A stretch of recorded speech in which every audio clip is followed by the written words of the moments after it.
Top 5 contestants रही हैं और बाकी की चीज़ें ये बताएंगी। और मैं चाहूँगा एक बार जोरदार तालियां, ये लखनऊ से लेकर और लखनऊ का नाम मुंबई में रोशन कर रही हैं। मैं चाहूँगा एक बार जोरदार तालियां इनके लिए बजा दें आप लोग। सभी को मेरा प्रणाम, नमस्ते। पहले तो आज मैं बहुत ही बहुत खुशनसीब हूँ कि मैं आप सबके समक्ष हूँ, इतने ज्ञानी विज्ञान लोगों के साथ।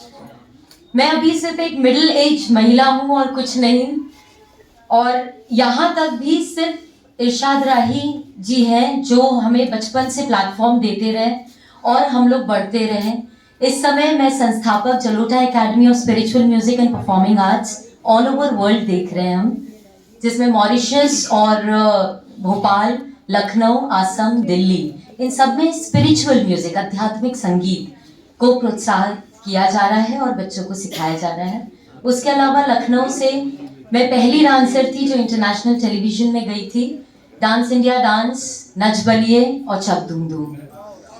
तो अभी बस सीख रही हूँ और मैं तो बस जा ही रही थी, तब तक बोला कि ये कर दो। और यही तभी अंकल को शायद इतना कुछ नहीं पता है क्योंकि उन्होंने ही मंच दिया था, जिससे करते करते प्रैक्टिस करते करते इंटरनेशनल टेलीविजन तक पहुंच गई। तो कहते हैं ना, माँ बाप के सामने बच्चे हमेशा बच्चे रहते हैं और उन्हें कुछ पता नहीं। बताओ क्या करा है तुमने आज तक, करो लो बता दो। तो वही चीज है। तो बस thank you so much Anita दीदी, इनको देख के ही हम लोग सब बड़े हुए हैं और आज सच में ये ब्लेसिंग है जो मैं इस मंच पे खड़ी हूँ। Thank you so much for inviting me. बहुत कुछ सीखना है। Thank you.